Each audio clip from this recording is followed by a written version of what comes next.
Harmony. Ponies had exploded across the land, small nations sprung up across the continents, all developing their own unique cultures and views on the world. There were a few conflicts with the griffins, but after a few years these had been ironed out.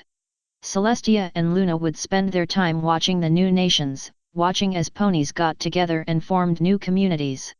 However, Celestia spent a good amount of time fretting over 3 nations on the largest continent.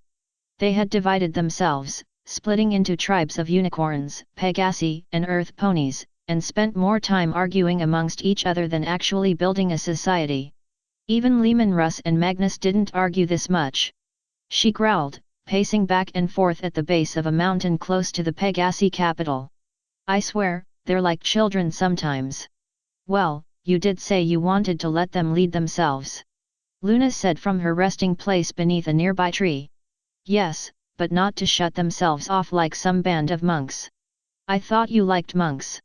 I do, but at least they agreed with each other. She grumbled and continued pacing.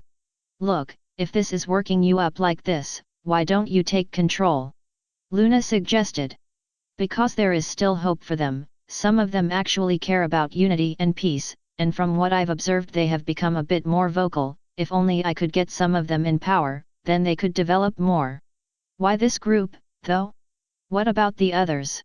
I mean, the Germains and Napaints respect and admire us for what we've done. They respect and admire an abstract figure that just happens to be us, only they don't know it. Celestia looked at her sister. These ponies are different, they are more connected to us, and they are certainly closer in their interpretations.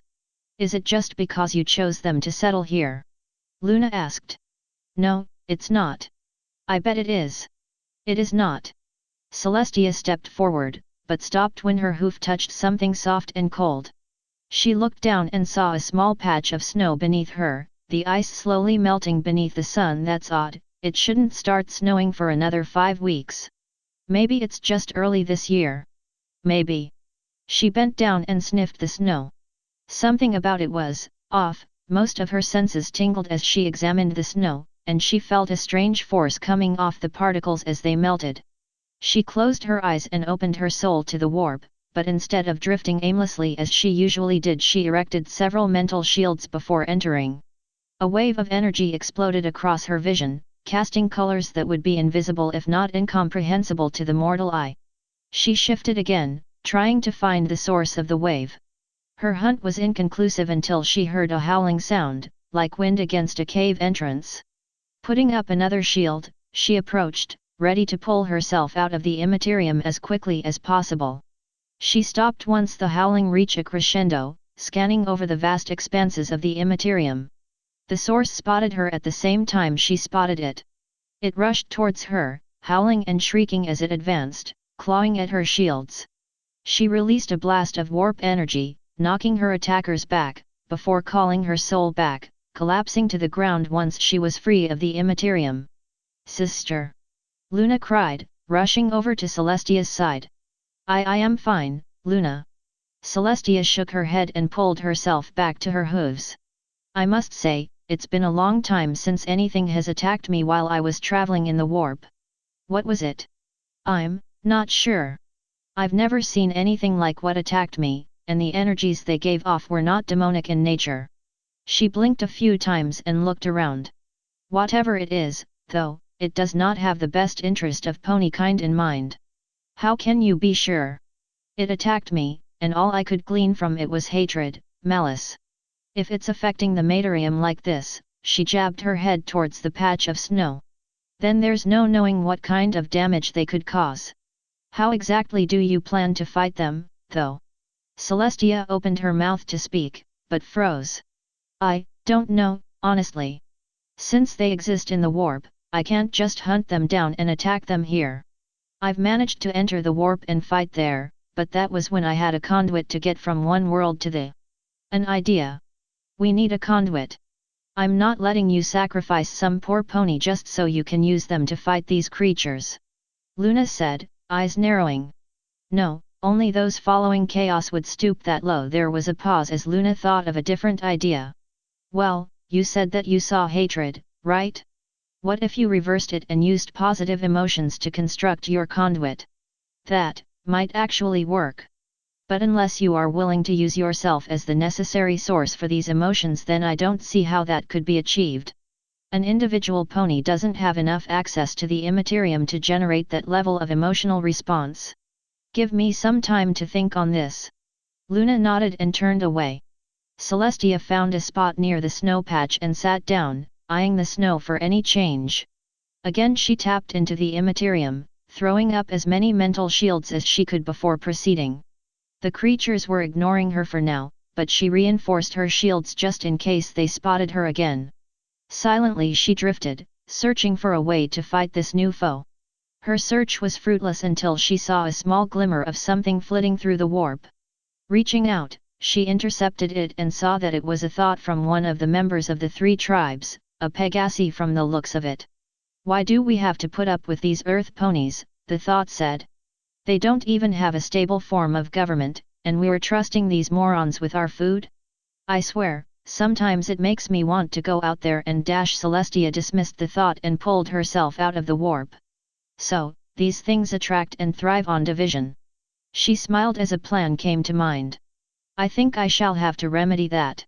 Private Pansy did not mind sentry duty. In fact, it gave her a chance to sit alone and collect her thoughts, a welcoming distraction from the demands of the Pegasi military. She tugged at her armor a little, trying to close up as many gaps as possible and shield herself from the elements. Excuse me, may I join you? Pansy was startled from her thoughts and whipped around, leveling her spear in case whoever had snuck up on her tried to attack. The other pony, a Pegasus mare with a snow-white coat and pink mane, flinched slightly and backed off as Pansy aimed her weapon at her chest. I'm sorry, I did not mean to sneak up on you like that. No, it's fine, Pansy said, lowering her spear. I thought you might be some pony else. You can join me if you want to. Are you sure? I mean, you are a member of a military unit, and they do have rules against fraternizing with others. I know. It's just that I spend a lot of time around military types, and I don't really get a chance to talk with civilians, and you seem nice, so. If you want to sit with me, you can. Thank you. The mare sat down against a tree while Pansy returned her spear to its resting place. What's your name, if you don't mind me asking? Pansy. Nice to meet you, Miss Pansy. You may call me Sunbeam. Oh. There was silence before Sunbeam spoke again. You seem nervous. I do. Pansy's wings flared with nervousness. I'm sorry, it's just that every pony is panicking about the weather and all the other ponies think it's our fault. Is it? Oh no, wait, why are you asking me this?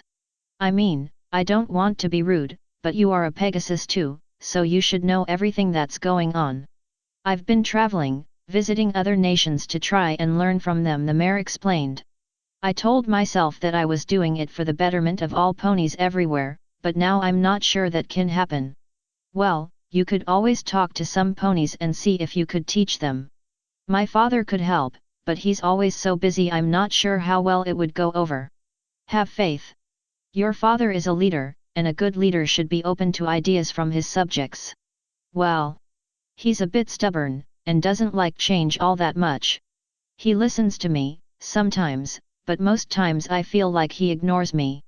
Then you need to make yourself more apparent.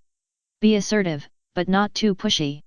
Pansy shuffled around, but did not want to seem like she was panicking. Are you sure that would work? I mean, I'm just a private and all. Yes, but you are also his daughter, and thus your words carry much more weight than you think. I should know, from my experiences with my sons. Really? You have sons? This caught Pansy off guard. Sunbeam did not seem to be that much older than her, but if she was old enough to have sons. Had is a better term. We had a falling out of sorts, and I lost contact with most of them. Oh, I'm so sorry. Pansy got up and crossed over to the other mare, laying a hoof on her back.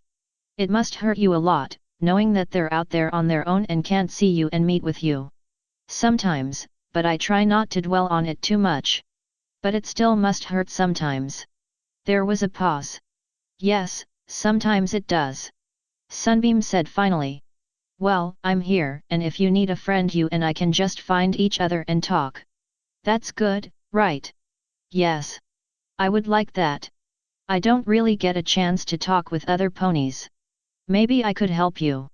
I know lots of ponies that could be your friends.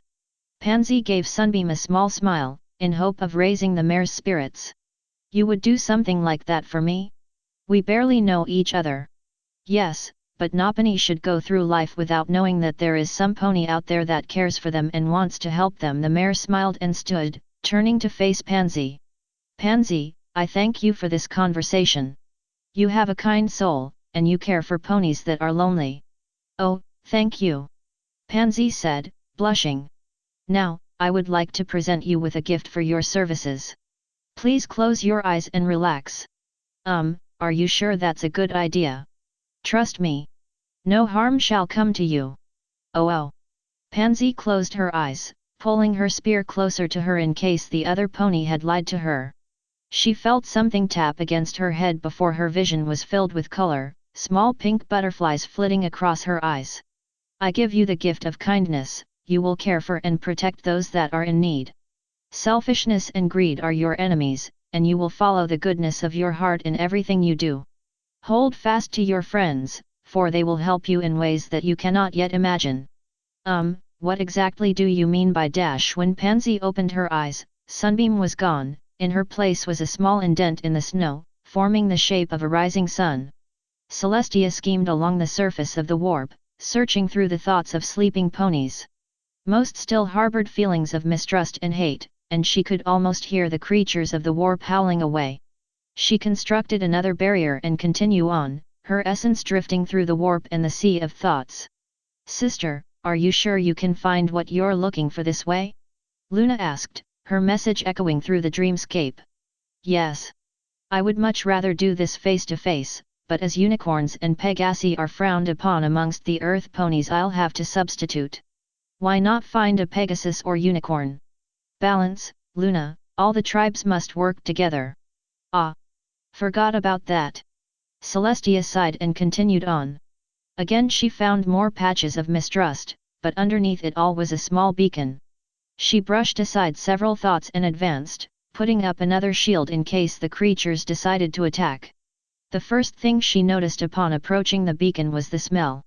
Most thoughts did not have any sort of smell, but this one had a scent of sugar and ground chocolate. Substitutes and artificial flavorings had driven those scents out of her mind for most of her life, so smelling them now was a welcome experience. She approached, still keeping her shields alert, and stepped into the thoughts of this pony. The pony in question was sitting in the middle of a grassy field, a small bowl of chocolate pudding in her hooves. She watched as Celestia approached, completely at ease with the golden-clad alicorn marching into her dreams. Hi!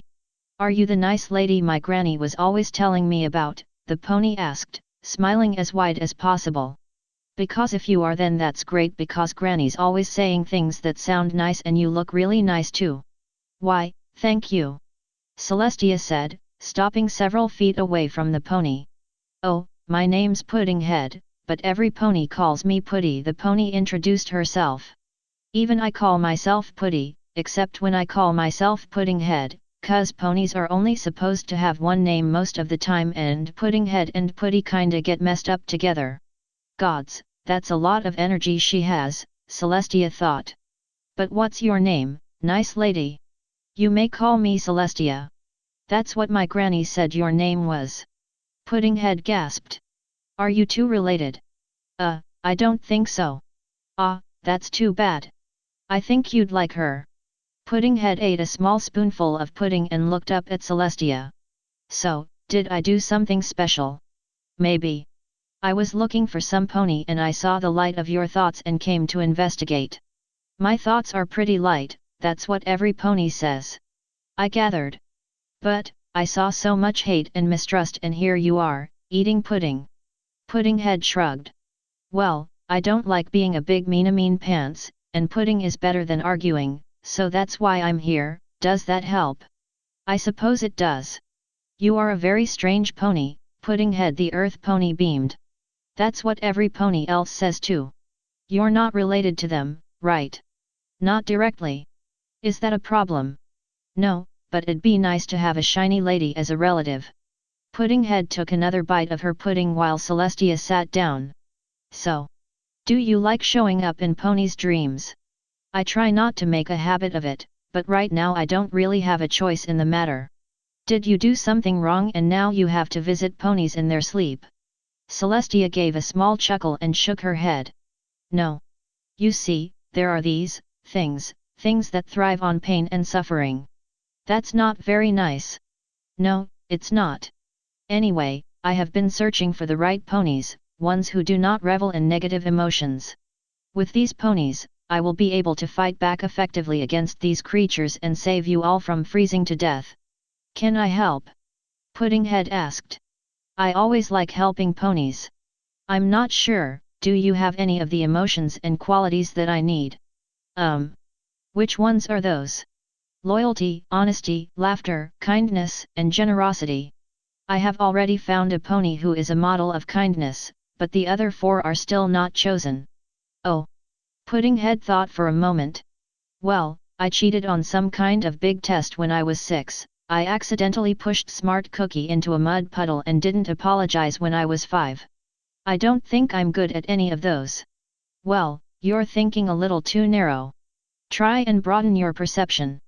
Oh. There was this one colt who was feeling kind of lonely, so I made him some pudding to cheer him up. But when I was on my way over, a cart full of logs broke down and there were all these logs in the street and it was all wet and snowy, so I stepped on one and I tripped and I fell down and the pudding fell down and I got pudding in my mane. He helped me back up, but I was still covered in pudding and he thought I looked funny covered in pudding and we laughed and started seeing each other a lot. I believe I may have just found another part of the conduit. There, that's more like it. Anything else closer to that incident? Celestia asked. Well, there was another time when I was really little and Granny said I should try to make something. I got all these big boards together and made these weird little arch things, but when I showed my parents and Granny I sneezed and they all fell over on top of me and I got covered in sawdust and couldn't stop sneezing. Then they got covered in sawdust and they started sneezing and we were all sneezing and Granny said we were all crazy and we started laughing and sneezing and stuff. Celestia smiled and nodded. Thank you, Puddinghead, you have shown me what I need. I did? Puddinghead asked, confused. Yes. Now, I want you to close your eyes. This won't hurt, right? I cannot harm you in the dreamscape, and I don't really want to. Now, close your eyes. Puddinghead nodded and closed her eyes, pulling her bowl of pudding closer for comfort. Soon a kaleidoscope of balloons and streamers exploded across her vision, filling her with joy and warmth. I grant you the gift of laughter, you and your descendants will strive to bring joy and happiness to all ponies, no matter the circumstances. With boundless energy you will go through life, and others will follow and be invigorated by your charm. Remember to keep your friends close, and encourage them to find joy in all things. Yay! What do I do now? Puddinghead opened her eyes and looked at Celestia. Go about your life, the time for action has not yet come, but you must be alert for when it does come. Celestia turned to leave, but another thought came to mind. That colt you met. What was his name? Oh, him? Humble Pie. Why do you ask? You too have my blessing in all that you do. I'm sure you will have fine foals. But we've never done anything like dash. Before Puddinghead could finish, Celestia had vanished, leaving behind a mark in the shape of a sundae. Oh, bye now. You can come back and talk some more if you want. I'll make more pudding. Platinum could not sleep. She tossed and turned, unable to find a comfortable spot. Finally she gave up and got out of bed, crossing to the corner of the room where she had pitched her crown.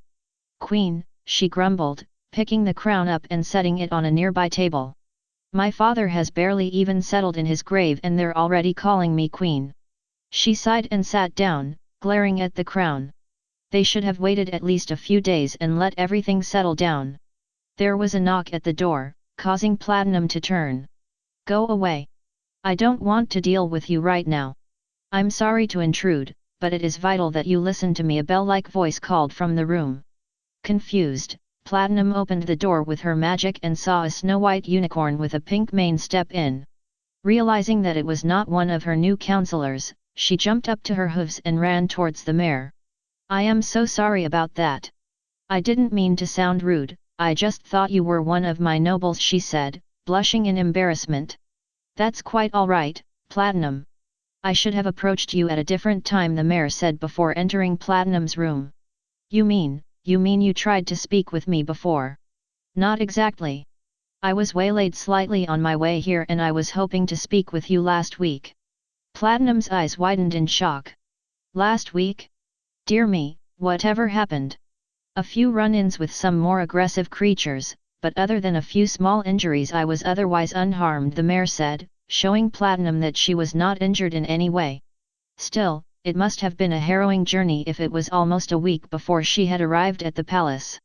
"Oh, you poor thing. Here." Platinum grabbed a pillow and placed it on the floor in front of the mare. "Just sit down and relax. Forget all about those creatures and just let yourself calm down." "You really don't have to," the mare began, but Platinum shushed her. "No, I insist. It's the least I can do for guests." "Well, thank you for your hospitality." The mare sat down while Platinum grabbed a second pillow. "So, why have you come to visit me?" Platinum asked. "I wished to discuss you, and your future amongst these ponies." Platinum's spirits dropped as the mare spoke. Well. I can see why it would have been better if you'd arrived on time." "How so?" the mare asked, confused. "Well, you see, my father died 2 nights ago." There was silence. "I am sorry for your loss," the mare said, hanging her head in respect.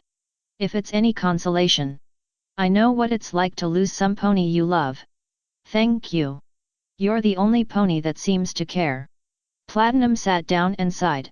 "Every pony else is like Queen this and Supreme Ruler that. Nobody ever asked me how I would feel. They didn't even have a scheduled day for mourning. I take it there's more than just titles and mourning." "Yes, I don't want to be a queen, not yet." Platinum looked away. "I don't want to have to sit on some stupid throne all day and listen to a bunch of idiotic nobles complain about their wine cellars freezing over. And there they come, forcing this on me when I have barely prepared myself for what's ahead. They have no respect whatsoever. They're afraid," the mare offered. "They think that without a ruler then all the wealth and prestige they have gathered will fall into the hooves of those they feel would spoil it. If that were true, why would they trust me? They know I don't like them. They spend their days just sitting in their mansions while thousands of ponies have to sleep outside in the snow." This appeared to catch the mare's attention. "I take it you care about those outside a lot?" she asked. "Of course." Platinum adjusted her position a little, just to feel a bit more comfortable. "They are my subjects, after all. I remember once my father told me that I should go out amongst them and get to know them better, so if and when I had to become ruler I'd be ready to help them. And I spent a year living in a small hut in the farthest town I could find. I admit the first few weeks were rough, but I came to enjoy it. I actually felt like I was contributing something to the community instead of lording over all of them. At least I was doing more for them than the nobles ever did. My father said he did the same when he was my age." There was a pause before the mare spoke. "I don't see why you are worried, I think you will be a great queen." "But what about Platinum began, but Celestia cut her off. "Do not worry, Platinum. Although you may not see it, the ponies you now lead do care about your father and mourn his passing. But now is a time of crisis, and mourning shall have to come later. I have seen that you care for those you lead, and would do anything to ensure their safety, even if it meant giving away everything you held dear. But I don't. You must. You cannot place yourself before your subjects in a manner such as this. You must take your father's place as ruler." "But, how can I trust you? I barely know you, and here you are saying that I have to take this responsibility." "If trust is what you want," the mare stood. "Close your eyes, and I shall show you that you can trust me." "No, I can't. Please, Platinum. Not for me, but for your subjects." Fine." Platinum closed her eyes. "But if you try and kill me, my first act as queen is to order your execution." "It shall not come to that. There was a pause before a blinding light filled the room, causing Platinum to close her eyes tighter and turn away. She peeked slightly, and gasped at what stood before her. The simple mare she had seen before was gone, in her place stood a majestic alicorn clad in armor. The armor was gold with the image of a twin-headed eagle etched into the chest plate, and two massive pauldrons protected her neck and shoulders. A long sword dangled from a clamp on her flank, and her mane had been transfigured into a swirling mass of pastel colors. I am the creator of all things on this world. I molded life from the dust, and I forged the mountains and rivers from the very rock we stand upon. You may call me Celestia, forger of world, the morning star. Platinum could only stare in shock. When she was but a filly, she had been told stories of a majestic pony clad in gold, one who watched over all Ponykind. And now that mare was standing before her, all Platinum could do was stare in shock. I, Platinum collapsed at Celestia's hooves, not looking up from the floor. I am unworthy of your presence, my lady. It is you who should lead these ponies, not me. No, Platinum, Celestia kneeled, bringing her head level with the terrified pony before her. I have chosen you to lead, and I shall grant you a gift so that you may help alleviate this time of crisis. What? I grant you the gift of generosity, your heart will be opened to the populace and you will work to ease their suffering. Selfish ambition will be your enemy, and you will always remember those that do not have enough and strive to give to them and protect them in any way possible. You must hold on to your allies and friends, and remember to support them any way you can. Why yes, my lady. Rise, for you have a nation to run. The light vanished, Celestia disappearing along with it. Platinum blinked for a moment before the door opened and a young maid entered, followed closely by two other servants and a guard.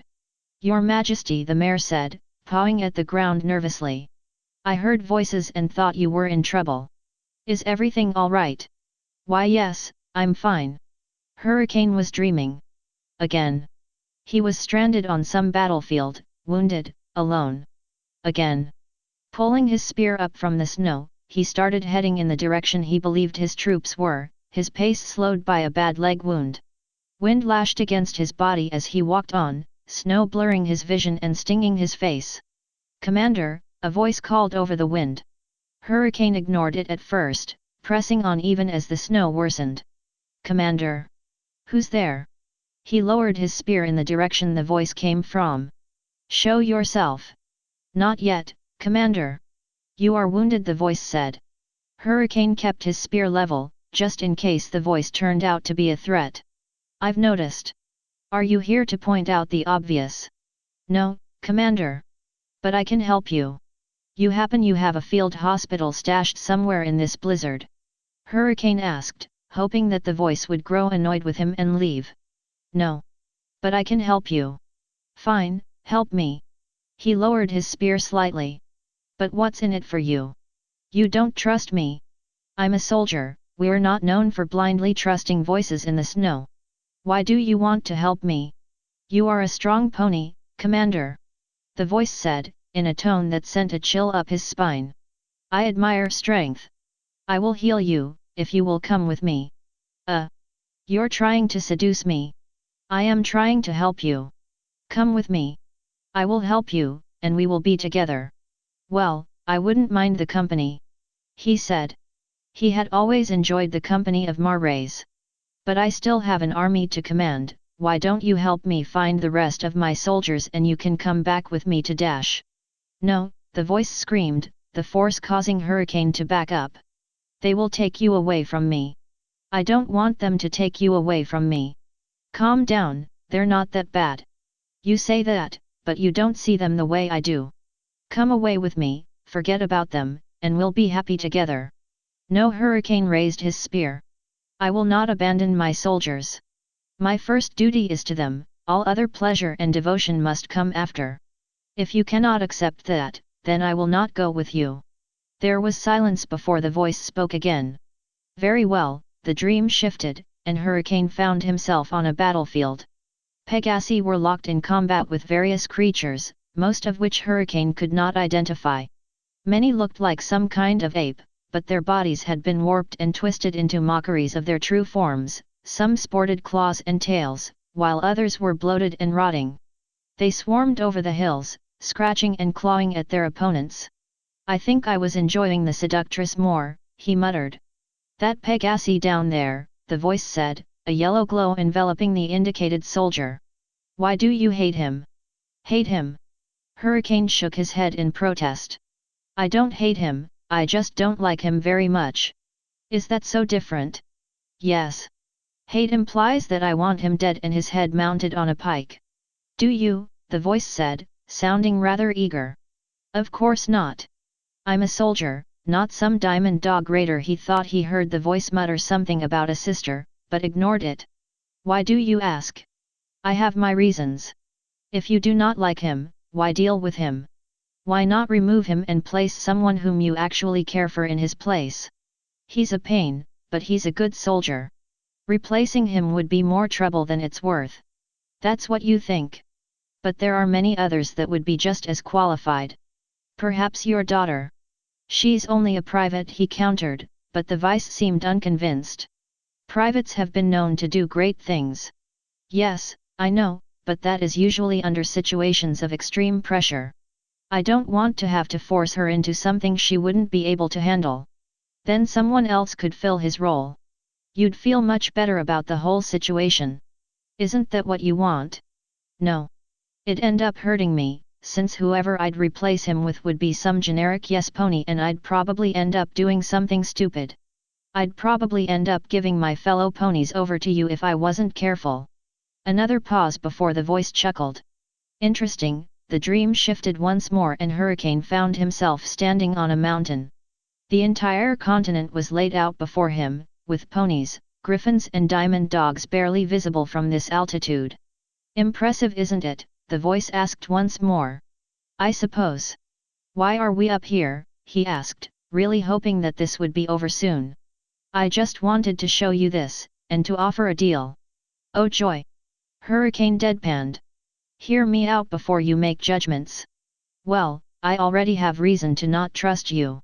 First you want me to abandon my soldiers and live with you, and then you want me to stab one of my fellows in the back just because I don't like him. Believe me, you may find this more agreeable. All of this, the voice emphasized the surrounding land, is yours. No, it's not. True, but if you stay with me then I will give it to you. By stay, you mean? You may still lead your soldiers, but remember who gave you these lands, the voice explained. I don't ask for much, just your service. Wait, that's it? Mercenaries? We're better than a bunch of mercenaries. No, not mercenaries. Then servants, but my answer is still no. A Pegasi does not serve under some weird voice because they get bribed with land and riches. Family and homeland come first, and anything that may violate that bond shall never be accepted. And if you want to draw me in as your own personal attack dog, then we're going to have a couple of issues. There was silence before the voice chuckled again.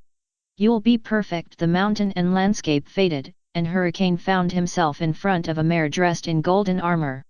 Commander Hurricane, you have proven yourself worthy of bearing the gift of loyalty. What?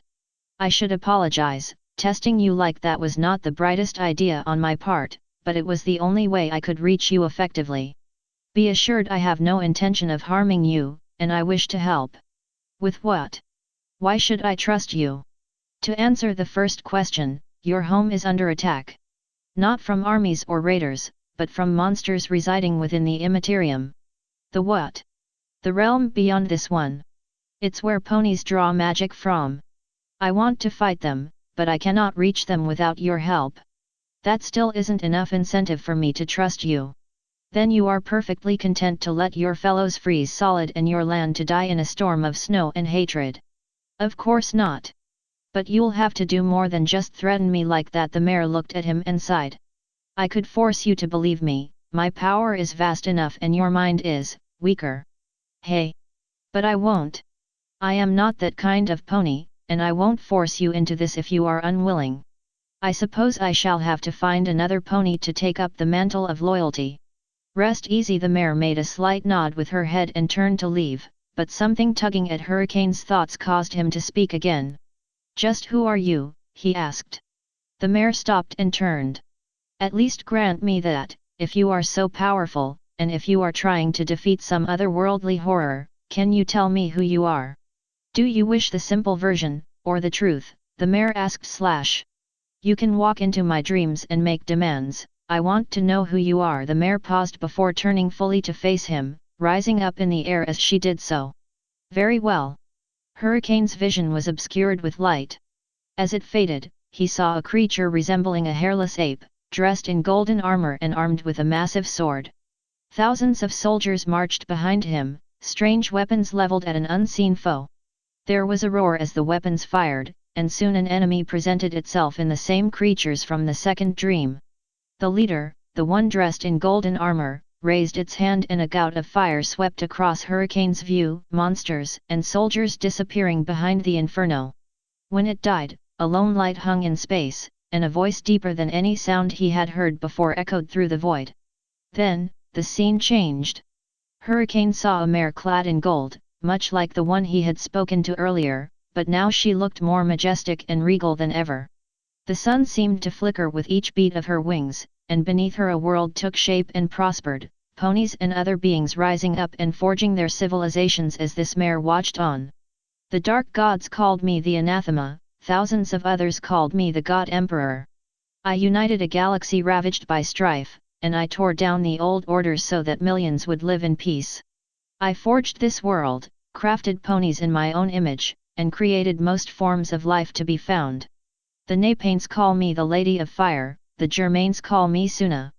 I am Celestia, the Morning Star, forger of world and Empress of the Sunday. The mare appeared again, her eyes glowing with light as she hovered in front of Hurricane. What was with the ape things? They are called humans. I was their leader for some time before I was sent here and placed into this form. That was an excerpt from my personal memories. There was a pause. So, you were some kind of general? More or less. There was another pause before Hurricane chuckled. Perhaps I could give it a shot. But if you double-cross me in any way, I will not rest until you are dead. It shall not have to come to that. Rest easy, Hurricane, for tomorrow you must put your loyalty to the test. Hurricane awoke, his head throbbing and his meager bedding twisted around his body. He shook the sheets from his body and stretched, yawning as he did so. He tried to remember what he had dreamed about, but all that came up was some vague whisperings about loyalty. Guess the gods do have it out for me. He sighed and pulled himself out of bed. I should go check the perimeter and see how Pansy's doing. Smart Cookie groaned and pulled herself up.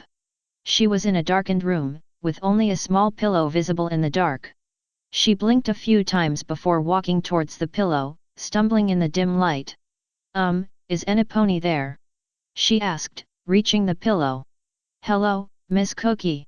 Sorry for dragging you away from your studies, I'm sure you'll make a fine lawyer, a bell-like voice said from the dark. Thanks. What is all this? She asked, moving towards the pillow. Just a little test to see if you live up to our standards. Whose standards? Just relax and sit down. Cookie was still nervous about what was going on, but nodded and sat down. Now, tell me about yourself. Well, I was born on a small farm near the city. My dad and mom spent most of their day working, so my older brothers raised me, mostly. There was this other filly, Puddinghead, and she was odd, but I still liked her. She still likes you. Cookie opened her mouth to speak, but the voice interrupted her. Before you ask, I spoke with her before coming here to talk with you. Please continue. I moved to town and started studying law when I was 18. It was nice, even if I did get into a lot of arguments. There was this one Colt there, and he was pretty smart. Well, I can't really say what we did, if you don't mind. This is an interview, not a confession. You may keep personal matters such as that to yourself. Thank you. We're getting married in a couple of weeks, just as soon as I graduate. And that's all I can think of. Does that help? A pause. Somewhat. Now, how do you see yourself when compared to other ponies? How do I see myself? Cookie paused, resting her head on one hoof as she thought.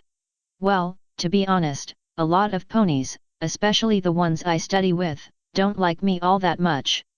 can't say I blame them. I use insults, I scream a lot, and, well, when I get really angry, I start swearing. That is a problem, the voice asked. Of course it is. How can I hold a job in law if I can't keep my tongue in check?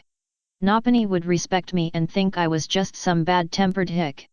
Have you ever tried to find ways to calm yourself? Yes, I have, but they've never seemed to work. Perhaps you should look harder.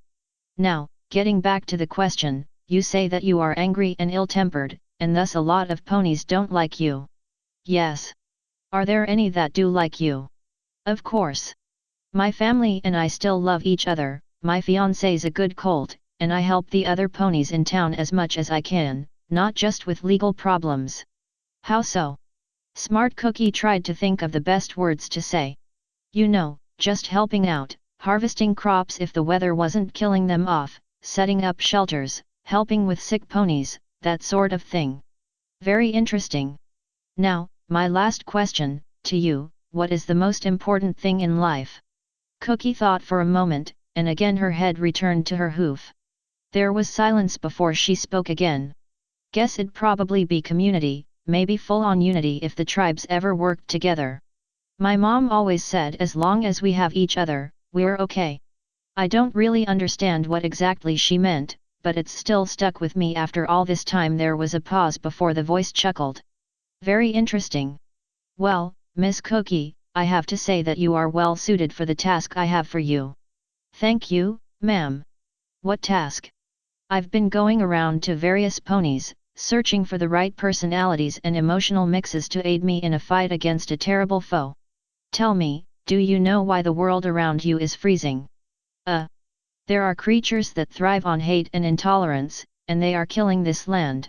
I can fight them, but I need your help to do so. You know, that is actually one of the less crazy things I've heard in my life. When the voice did not respond, Smart Cookie continued. How can I help? Live your life and spread your honesty, embrace truth and understanding, and allow others to see it as you do. Hold fast to your friends and family, as they will be your greatest supporters.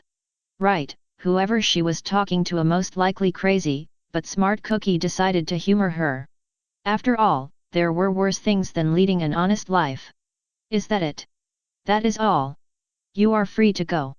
Clover the Clever tugged at her cloak as the wind whipped around her, Smart Cookie, and Private Pansy. She could barely see them, but she knew that the Wendigos were above them, circling and releasing their powers to freeze her, her new friends, and the entire land. They could have defeated them, could have fought back, but Commander Hurricane and Princess Platinum had to start arguing about which side of the room to cast the spell from. Well, if I am going to die, at least I'm with friends. She gave a sad smile and closed her eyes as ice began to creep up her cloak, leaning into her new friends for comfort and whatever warmth could be drawn from them. Do not lose faith, child. A voice echoed through her thoughts. What? Who's there? I am here to help you. You have the power of your friends behind you, making you strong and keeping you from the corruption of these creatures. Now, release that power and purge your enemy from the world. I've tried, really I have. I'm not strong enough to. That's because you only released a bit of your power. Release your full might, allow your magic to flow through every single aspect of your being. I can help you, and you will emerge victorious. But who are you?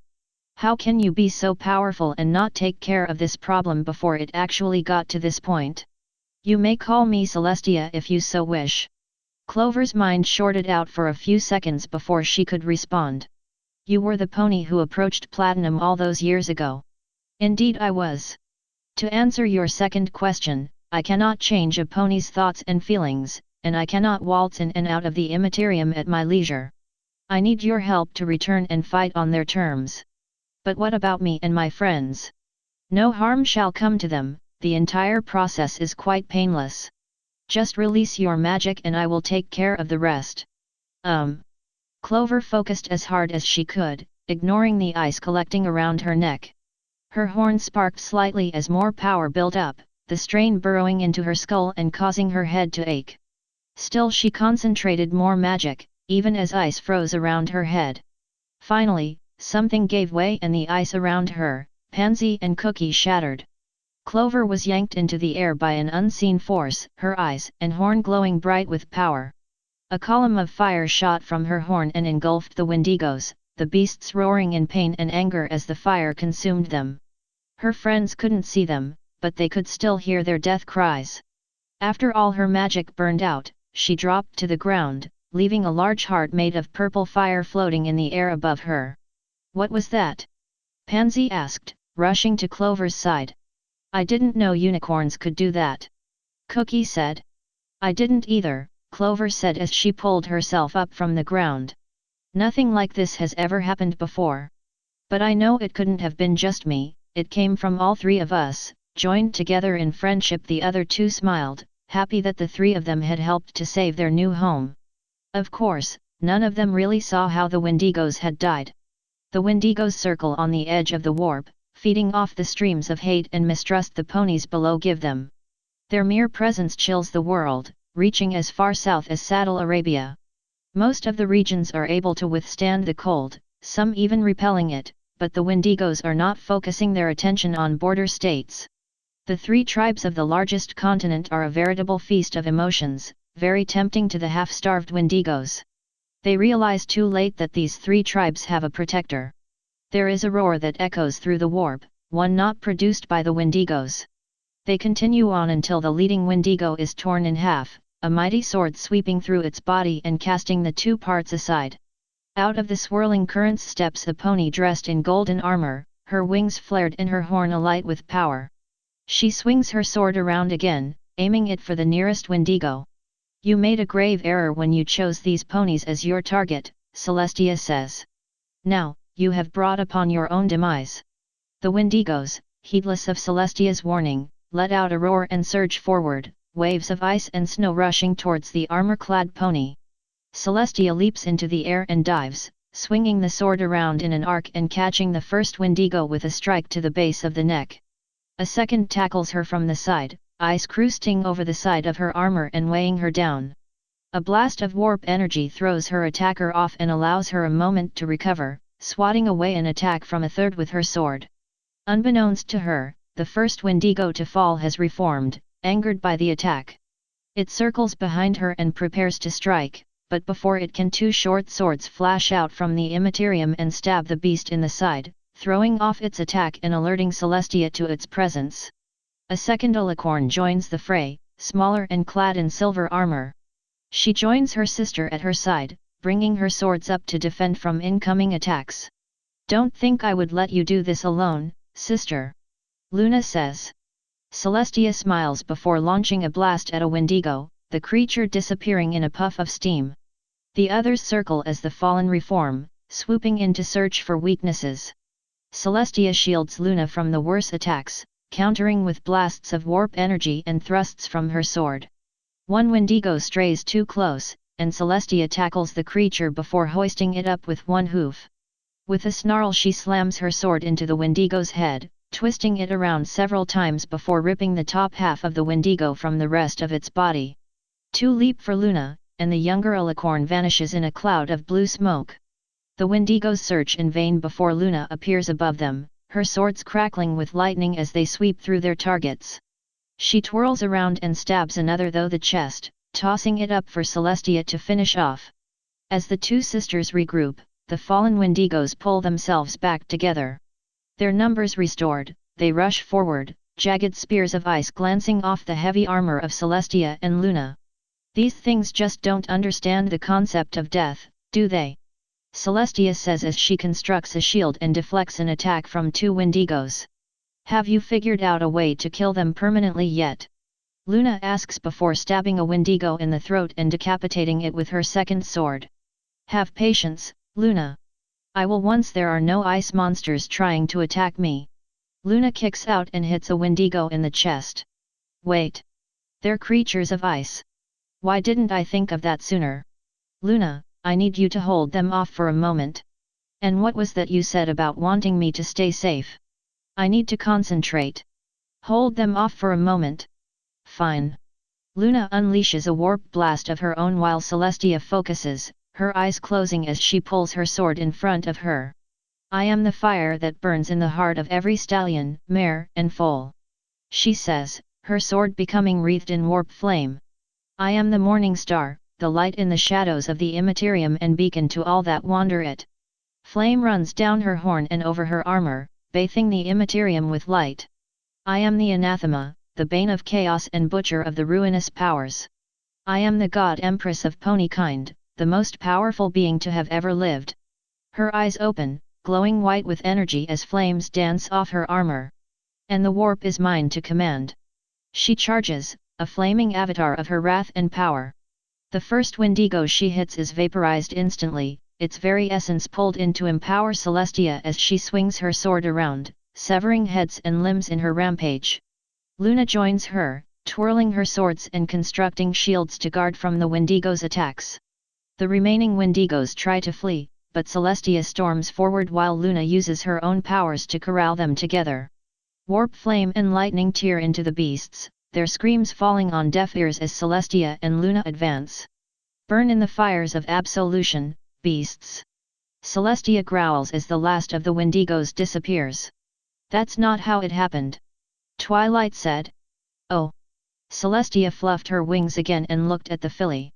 And how did it happen? Well, the leader ponies weren't really nice, and they were arguing over who owned the cave they were hiding in, or something. That's a common misconception created from years of mistranslation and shoddy acting. Celestia sighed. I tried to have the true story told several times but I gave up after ponies kept rejecting the truth. Why? It's easier to grasp the broadest of ideas than the whole truth, I suppose. Celestia sighed again. I've had to deal with similar instances many times when I was ruler of humanity. Most times it was innocent enough, but sometimes they could do terrible things in their ignorance. Oh! So, after that, you came and started leading all the ponies, right? Wrong. Hey! Twilight looked at Celestia in confusion. But then how did you become princess? I allowed the newly formed country of Equestria to govern itself for a few years, a little gift to them after saving them from the Wendigos. However, during my fight, something slipped through. It hid out amongst the ponies for quite some time, and I barely even noticed what it was doing until it was almost too late. I may have destroyed the Wendigos, but they were nothing compared to the reign of discord.